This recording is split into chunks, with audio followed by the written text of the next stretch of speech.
hei thing saya kan oma Saikûti thla na hian kan lut zok don ani Saikûti thlan muin la om lo mai theya kan no don ni hei heta hi bol hlo aboma pai ro tia oma chong kan lutang ta hi bol hlo bom no khaya en notify thale mai hei hi Saikûti thlan chu ni mo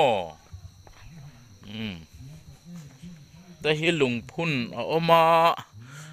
Saikûti kum som kwa ate sang khaja ko som ni le pakhata athi ain tiringot maya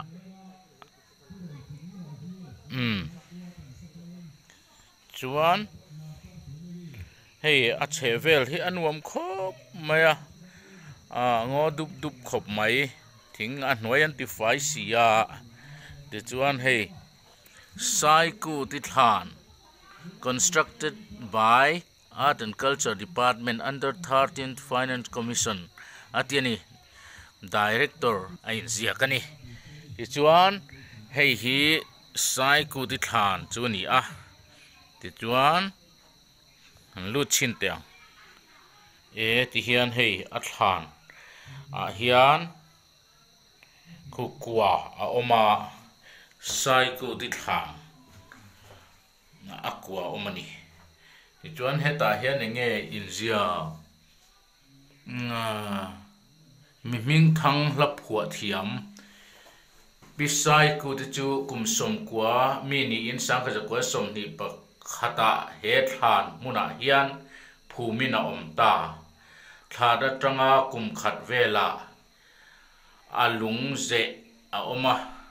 join we me thing sai atiani hei ta hi tian a chung hemi a hian hei an thol thak na nia khu ta khu zuklak thlen thei lova hei hi la mulo te inom takin chuan hei ara la kan la le a chung kha chu ti khan ka ti lang ta a kha ti zong kha ni phot sela Saikûti thlan kan thlir ho thei te chu ni ri phot te se